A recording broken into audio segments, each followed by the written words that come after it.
huwag ka magko-convert ng battery operated na CDI. Hello mga kabisik, welcome again sa ating Facebook page and YouTube channel. Please subscribe and click the bell button para ma-updated kayo sa mga panibagong ating tutorials tungkol sa mga motor. At sa ating Facebook page ay follow, like, and share our videos. So ngayon, mag-share ako ngayon doon sa mga nagtatanong sa atin kung paano ba talaga or paano ba mag-battery operated sa ating motor na primary coil type yung CDI nila. Okay? Ito, na-convert na ito ng battery operated na CDI. So itong CDI na ito na nilagay nila is pang battery operated na ito, no? Ibig sabihin, yung supply nito ay DC na, no? Direct current galing mismo sa accessories wire natin. So hindi ito galing sa ating stator na primary coil na diretso doon dito na kung saan AC yun, alternating current. Okay? So ngayon, paano ba tayo mag-convert? So syempre, unang-una sa lahat ay kailangan nating unawain na pag tayo nag-convert ng 4-pin CDI from 5-pin or 6-pin na primary coil, kailangan muna nating intindihin na maayos dapat muna yung ating lighting coil at saka yung ating charging coil. Itong dalawang supply ng ating regulator. Huwag ka magko-convert ng battery operated na CDI, okay? Kung itong ating lighting coil at saka charging coil or itong mismong supply ng ating regulator ay mahina na. Okay? So kailangan check mo muna ito kung condition ba ito, malakas ba yung labas ng kuryente or mahina na. Alright? So kailangan check mo muna 'yan bago ka mag-convert ng 4-pin CDI. Kasi pag nag-convert ka na ito ay mababa na rin pala yung labas ng kuryente or hindi na maayos, wala din, hindi niya masusupply ng maayos yung ating CDI. Okay? Mabibitin yung supply niya. Kaya kung maayos naman ito, okay. At siyempre, ito rin pulsar at saka yung ating ground. Kung maayos din ang pulsar natin, good pa naman. Sige, magbabattery operated tayo ng CDI pansamantala, no? Pero siyempre, habang nag 4-pin CDI ka na battery operated, kailangan magkuhan ka na, no? Mag-budget ka na ng pangpalit mo ng stator, okay? Kasi pag nag-convert tayo ng battery operated na CDI, ibig sabihin yun, isira yung ating primary coil. To black na may stripe na red, itong primary natin. Hindi na maayos or mahina na yung labas ng kuryente. Kaya tayo nagba-battery operated yung CDI natin. Nagko-convert tayo ng 4-pin, okay? So, ayun. So, ngayon ay kung conditions itong mga ito, mga supply nating iba, yung supply ng regulator at saka yung pulsar at saka ground natin, pwede tayo mag-convert ng 4-pin CDI. So ngayon, ang ginagawa ko ito, kasi ito yung stator natin, ikakat mo lang ito, no? Cut mo lang itong black na may stripe na red, yung primary coil. Cut mo yan, and then kuha ka dito sa ito yung flasher relay natin, hanapin mo yung accessories wire ng iyong motor. Yung accessories wire, depende kasi yan sa bawat brand ng motor. Halimbawa sa China Motors, karamihan is yung accessories wire nila is black. Okay? Kukuha ka ngayon dito. Siyempre ito, ating flasher relay, pinakamalapit sa ating stator. Okay? Yan. So, ito kasing ginawa nila, dito sila kumuha nga, okay, sa ating accessories wire, itong black na ito. Mapansin nyo yan, black. Itong black na accessories wire, dyan sila kumuha. Tinap nila dyan. So, pumunta dito. Okay, yan. Ito na.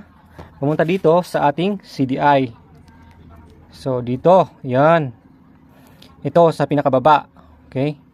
Ito yung supply ng ating CDI. So, pag maganda yung battery mo, syempre 12 volts yan. Masusukat mo dito. Pero pag wala kang battery, pag start mo ng motor mo, saka lang siya masusupplyan ng ating regulator. Dapat condition yung regulator mo, no? Yan. So, ngayon, siyempre, yan, meron ka ng accessories wire na galing sa ating positive ng ating battery. Yan. Pag-on mo lang ignition switch mo, masupplyan yung ating accessories wire. So, meron na yung kuryente sa wire na ito, yung tinap natin dyan sa may flash relay. Okay, pwede dyan. Lagay mo dito, supply niya. Dito. Pwede din kasi sasabi ko kanina, dito, i-cut mo lang ito para hindi mahaba yung wire na gagamitin mo. Cut mo dito, ito, no, yan. Okay, ito yung tinap nila sa accessories wire. Ilagay mo lang dito. Okay? Sa black may stripe na red. So, cut mo to, ilagay mo dito sa kabila. So, ito pumunta na sa harness yan. So, andito na rin yan. Ito. So, magiging accessories wire na ito. Ito natin. Black na may stripe na red. Alright? So, syempre yan, ilalagay mo lang dito. Dito. Okay? Alright, yan. Dyan. Pero iba yung kinuhanan nila. Walang problema naman yun kasi accessories wire din naman yun. And then, syempre, sa taas niya is yung ating ignition coil natin, papunta sa ignition coil. yung output, okay, yung lumalabas na kuryente na sa ating CDI yon. Itong black na may stripe na yellow, ito yung ating ipapunta sa ignition coil natin. Ito, yan, pumunta dyan, yun, no? Ayan, sensya nyo na yung motor nito, na-stuck kasi ito kaya marumi. Maraming sabi naman madumi yung motor, hindi nilinisan, mga ganun. Okay, anyway, yan. So ito na yung ating papunta sa ating ignition coil natin. So yan, sa taas lang naman ng supply natin. Ito, supply, galing sa scissors wire. Ito rin, kunin mo rin yan, ito. Okay, pumunta sa taas. Dito siya sa taas. Yun sa baba, syempre yung ground natin. Yung ground natin, dito yan. Yung ground ng ating pulsar at saka ground ng ating motor, body ground. Pagsamahin mo yan, diyan magkakabit yung ground. Yan, ilagay mo dito sa baba. Okay, sa tabi ng supply, dito. Yan. Okay. Okay, ito yung supply, ito yung ground natin. Okay, sa pinakataas, yun naman yung pulsar natin, yung blue na may stripe na white yan. Okay, ilagay mo dito sa taas. Okay, dito naman yung sa taas yan. Sa tabi ng ignition coil, yan. Okay, ganun lang naman mga kabisik. Yan to. So dito, ito yung dati niyang socket ng ating CDI, yung primary coil na CDI natin.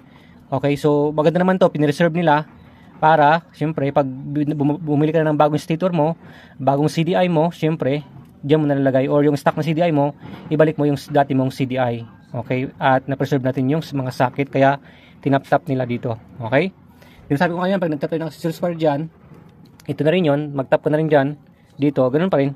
Okay, so I hope na meron tayo tutunan sa battery operated na motor pag convert ng 4-pin. So siguraduhin lagi pag nag 4-pin CDI kayo, dapat condition yung charger, okay, battery, yan yung, at saka siyempre yung itong supply ng ating regulator, itong dalawang ito, para maganda yung supply ng charger niya at maganda yung labas ng charging sa battery, at condition yung battery natin, na pag-on natin ng ating din switch, yung positive ito, pumunta yung positive sa accessories wire, supply niya accessories wire, pag-on natin, mas-supply na rin ating CDI ng magandang supply na 12 volts. Okay, yan, ganun siya mga kabasic.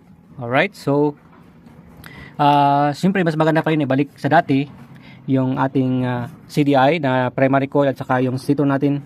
Pag-ipon natin at bili tayo ng bago ulit na primary coil type na stator natin para balik sa dati, kasi mas maganda pa rin yung kaysa itong battery operated, no, na na-convert. Okay, siyempre itong design ng motor na ito is pang primary coil type, kaya siyempre mag-a-adjust ito ngayon yung kanyang mga pusina, yan, sa dashboard, signal light, as starter niya, mas magkukulang na yun yung supply, okay, ng mga yan, dahil nga is umaagaw na itong ating CDI ng supply, kaysa noon na primary coil na separated siya sa na supply sa primary coil type na stator natin. Okay, I hope na meron tayo natutunan, and thanks for watching, and again, please like, share, and follow our Facebook page. Alright.